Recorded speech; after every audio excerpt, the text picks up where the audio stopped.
So thank you for joining us at the AJ Tutoring Learning Differences virtual parent night. Rachel, would you like to give a little overview of what we'll be diving into today? Yeah, definitely. So we're going to start with just a brief intro to sort of like the four most common learning differences that we tend to see as tutors. So those are going to be ADHD, dyslexia, dyscalculia, and dysgraphia. For each of those, we're going to talk about sort of the challenges that students might experience in the classroom, as well as some of the strengths that they may experience having that learning difference. From there, we're going to talk a little bit about strategies that you can apply just to make sure that they're, really getting the most out of their education. And then we'll also talk about advocacy and accommodations at schools before, at the very end, doing a Q&A. Perfect. Thanks for the overview. You're welcome to write messages in the chat so we are able to follow up with what you're wondering about as we go. So who are we? My name is Christina Corvus. I work at the Los Gatos office, and I have been with AJ for about 10 years. I also actually trained as a therapist and have worked with a lot of students with ADHD and learning differences. So I have that added expertise. Though specifically at AJ, I work primarily with high school students and math students. So that's an area that I'm particularly happy to provide information on. And Rachel. Hi, yeah, I'm Rachel Dwinall. I am the director of the Menlo Park office. I have less formal training than Christina, but I've worked with students with learning differences for my whole career at AJ for about 8 years. I also personally have a learning difference. I have ADHD and definitely can relate to my ADHD students who I work with. I do a lot of language tutoring. I do chemistry and some test prep as well. Wonderful. We have allocated about an hour for this, but I expect we'll be getting through in about half that time, and we'll be able to be answering questions after the content. Oh, wonderful. Thank you for letting us know. Yes, can relate to that. So let's begin actually with a very relevant topic. All right, diving into ADHD. This is one obviously very close to my heart. So I guess, so part of this, you're going to notice for all of these, we talk about challenges and strengths. Obviously, with a learning difference, there's going to be, there are going to be challenges that come up along the way, but we don't want parents or students to come away from this feeling like it's only bad things, right? There are a lot of positive things that come from your learning difference as well. So starting with ADHD, I have hyperfocusing as both a challenge and a strength. And obviously it feels really good to be like that hyper-focused. You do a really deep dive, you come away with a thorough understanding of the topic. But if you need to shift gears while you're in that sort of zone, it's difficult. It's really difficult to break out of that hyper-focusing. So as far as other challenges, students with ADHD may also have a hard time with auditory processing or visual processing, so just having a hard time processing what they hear or what they see. Auditory processing is more common as far as challenges go. One of those hallmarks is procrastination, especially just like starting that very first step can be really difficult when you have ADHD. You may also have a hard time with organization, which means that you lose things or you forget things or you just struggle to plan ahead. Time blindness is also really common. So for those of you who haven't heard that term, it just means you have a hard time estimating how long a task will take, which means that you may end up missing appointments because you don't allot for the appropriate amount of commuting time, or you stay up really late because you didn't realize that essay was going to take you 6 hours. And then finally, again, one of those really, really common symptoms of ADHD is just that you're easily distracted by your surroundings and you may have a hard time focusing on the task at hand. So those are just sort of the most common challenges that students may face if they have ADHD. Some of the strengths that students may see, other than hyperfocusing, would just be really being able to see the big picture and connect ideas. When you have ADHD, your brain just sort of automatically forms connections between things, so it really ends up being a strong muscle. And then you also, related to that, will often have really, really developed strategic thinking and problem-solving skills, and that ability to pay close attention to detail. So next, let's talk a little bit about strategies for ADHD. Oh, Christine, have you changed the slide? I am Okay. clicking.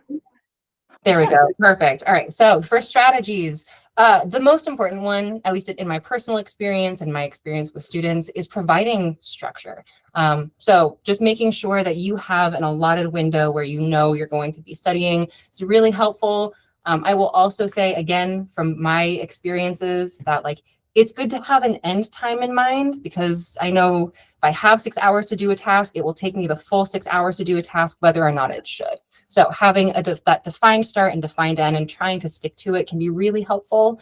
It's also important to take frequent, defined, and high quality breaks. So let's talk through those. Frequent, I think, is pretty self-explanatory. I think the standard recommendation is like a 5-minute break or a 10-minute break for every hour of work. Defined breaks, meaning like if you're taking a break, set a timer for 5 minutes or 10 minutes. Don't just get up and take a break and expect that you'll naturally come back to it later. That's a good way to just sort of walk away and forget to come back to it. And finally, high quality. You're more likely to come back from that break feeling well rested and able to focus if you like get up and move around or go talk to somebody. Don't just, scroll through your phone or go online. So next thing I have here for a strategy is just breaking big tasks into smaller pieces. It's really difficult when you have ADHD to start a big task. So if you know you need to write this essay by Friday, it's hard to get started when you just tell yourself, I need to write an essay. If you start by breaking it down into the steps of writing an essay, that's going to make it a lot easier to get started. And oftentimes once you get started, you just kind of automatically start going through all of the steps. But to make it less daunting, just knowing that you need to do the first step is a good place. Next thing I have here is using organizational tools to track deadlines or appointments. I know I live and die by my Google Calendar. It makes it so that I'm way less likely to miss appointments or run late to appointments. And even just like putting reminders of like, I have an essay due a week from now. Like I'm going to put a reminder on my calendar for tomorrow to start the process of writing that essay. Then also just making sure that the big one, studying in a distraction-free environment. If you're easily distracted, then it's good to remove those as much as possible. And then finally, I have here, this is more for parents as like a recommendation, parents or teachers. Going back to that auditory processing, you're way more likely to get your students' attention if you are in their field of vision when you're talking to them, right? If you have a hard time processing like what someone is saying, then making sure that you have like you're in their field of vision is going to make it easier for them to process that. All right, perfect. I think that's it for ADHD. So I'll pass it over to Christina for dyslexia. Wonderful. In a similar structure, students with dyslexia have some academic challenges as well as strengths that can come with this learning difference. Some of the things they're challenged by are mixing up sequences of letters. I noticed this with students who were trying to bubble in answers when we were talking. They would get the right answers on standardized tests, and then they would mix up the sequence and then not get the points. It can also be challenging to learn new words because you need the order of the words to make sense of them. And if you know that you're having challenges with reading and mixing up letters, that can also be nerve-wracking, which is one of the reasons that having a tutor or a safe space to be developing your reading skills can be helpful. You might also have slower reading speed if you're having this this learning difference, and then your spelling may be poorer than average. Dyslexia is also correlated with a lot of strengths. Students tend to be highly creative, especially since they may have had to come up with some alternative strategies for themselves if they weren't learning in the same ways as many of their peers. They also often have advanced 3D and visual thinking skills developed from, I guess, the difference with the words. And then they're often strong conversationalists and speakers and have developed empathy often in working with other people because they have know what it feels like to feel left out or to face a challenge. And then long-term memory can be correlated too with a strength of students with dyslexia.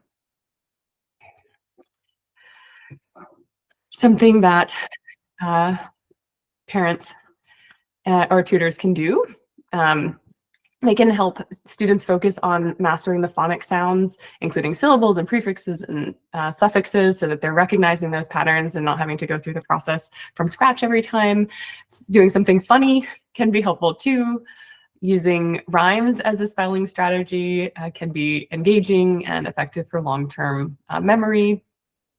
It's often helpful as well to have printouts provided either by the teacher or by the parent, so that the student isn't spending the time trying to notice the sequence of the letters and copying down rather than just processing the new concepts and information that they're learning. Recordings can also be valuable, and then they can go back and learn if something was missed during class. Repetition and having the appropriate interventions by a professional can be valuable as well. And then open book tests and extra time allow students to get better results and perhaps enjoy the process of learning more with dyslexia. And moving on now to dysgraphia, which I believe is also my topic, Rachel. Excellent. I haven't personally worked with as many students with dysgraphia, but this is some of the things that I have learned. That dysgraphia, one of the challenges is that students may be writing their thoughts more slowly, both physically and typing or on their phone or on their laptops. They may find they get hand cramps or more challenges with concentration if they have dysgraphia. You might notice that they are writing outside the lines, there are more misspellings, and there are varying styles. And let's see, processing maps, diagrams, and visuals can be challenging for students with dysgraphia. And they might also just be experiencing more anxiety or feel stupid in class if they feel different from their peers. Unfortunately, dysgraphia also comes with many strengths, such as these students being often particularly great storytellers, and they often have strong spoken memory. And problem-solving abilities can be developed, perhaps because they were facing some problems and had a lot of practice. And often they can be big picture thinkers. It can be applied in many ways. So what are some things that we can do as parents or tutors to help students with dysgraphia? One is to provide verbal and audio resources. It can also be helpful to have a stress ball or something to squeeze that they engage to develop hand strength. Text-to-speech software exists, so instead of having to use their hands, they can have a software help them access the information and then see it later. Having particularly comfortable grips for pens and pencils can make it easier for them to learn. And then other activities outside of just the classroom and with tutoring, such as yoga and gymnastics, can help students develop strength and fine motor skills. The lighting can also make a difference. So having quality lights in their environment can make it easier to focus. And then in a similar note, the blue light filters can reduce eye strain if this is something they've been working hard to focus on.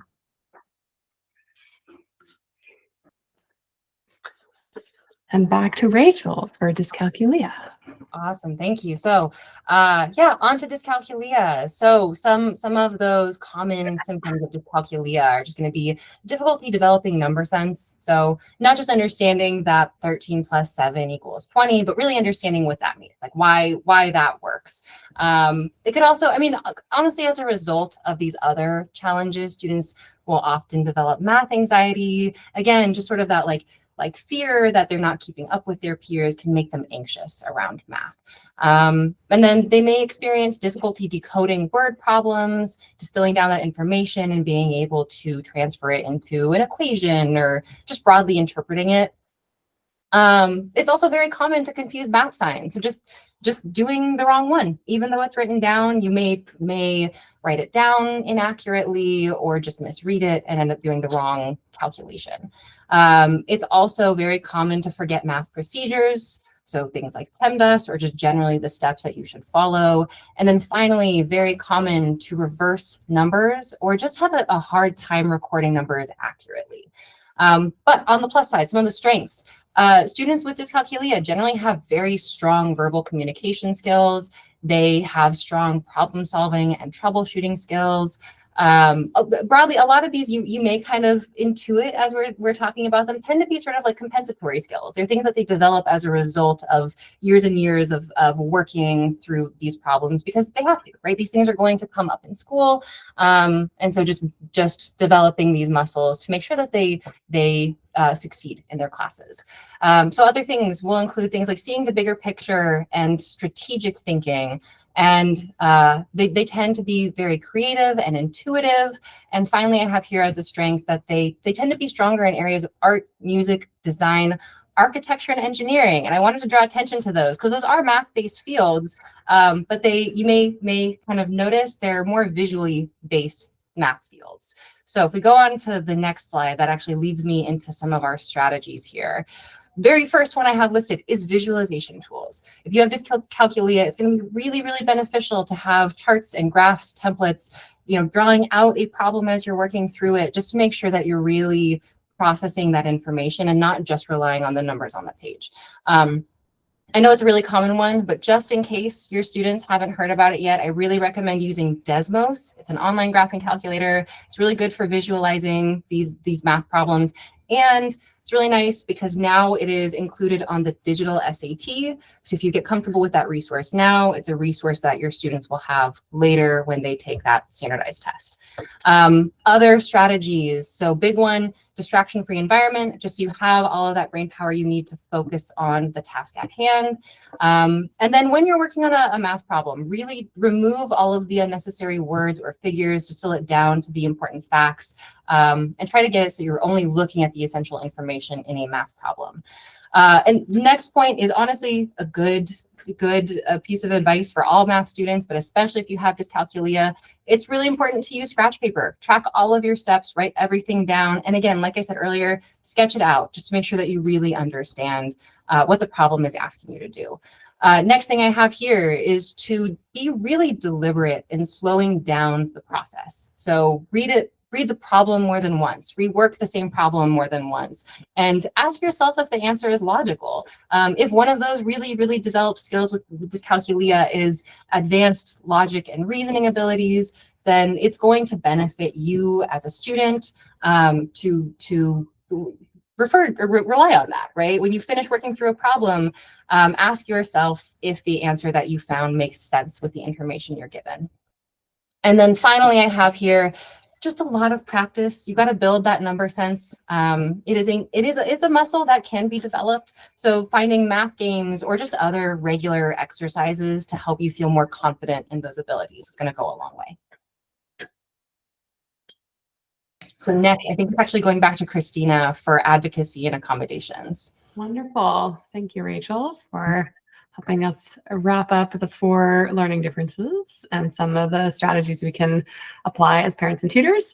I'm now going to share some things that you can do in schools. And to begin, you might be wondering, how do you even get the accommodations that your students may need? And as a brief overview here, often you'll need Step 1, an official diagnosis for the learning difference from your child's doctor. And then if they are in a public school, you can write a letter to the Director of Special Education Services to request an evaluation. And often you'll then meet with the school's evaluation team. And I believe they have 30 days to develop an IEP or 504 plan. Now, I haven't personally done this, but hopefully this gets you kind of started or as a reference point if this is something you want to learn more about for your student. Something else you can do as a parent to advocate for your child, I've listed here. Some parents have found it helpful to contact teachers early in the school year. Introducing yourself, providing your contact information, and stating explicitly what the accommodations are that you know that your child will benefit from. Even if the school has these on file, having a personal relationship and a list that the teacher can reference and ask you about can help set them up for success. You also have options if you disagree with some of the support that your student is getting at school. So if you disagree with the results of the evaluation, you can ask the school to pay an independent educational evaluation for one of those outside of the school who can provide information. I've also heard that if parents disagree with the services that are offered, or if your child is deemed ineligible for the services, but you still want them to get services, you can ask for a hearing. I learned some of this from one of my, I guess, special ed teachers, and she recommended some of these things. And parents can also request meetings with the school at nearly any time. And it's a good idea to attend one of the official ones. There's an annual IEP review meeting that you can have input on to support your child. And then lastly, I've mentioned that there may be educational attorneys who can offer free or low-cost consultations if you want to go that route to get the best support for your child.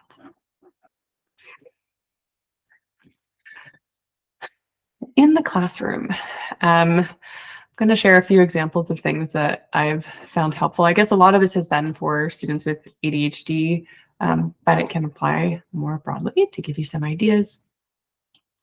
Having front row seating can help students, focus and learn and connect with the teacher, or perhaps being seated next to a good role model that is, grounded and focused and helping them in the classroom. Something else that can help in the classroom specifically is to have daily or weekly progress tracking and to request regular communication. Some students have also benefited from having a personal note taker. I don't know how common this is for, I guess, most of our students in like middle school and high school, but I've heard with some of my college students that this has been life-changing. What I've heard, I guess, more often is that the teacher can provide pre-printed notes in advance, and then that can allow the student to pay attention in class rather than focus on having to write down the information and potentially miss out on processing what it means. Another helpful tool at really any age could be having a daily homework or book check as part of their plan, either with a resource specialist. Many public schools have that, or even a buddy in the classroom. The teacher can help coordinate that to happen. If the school allows it, having recording devices or computers can be helpful in class for students.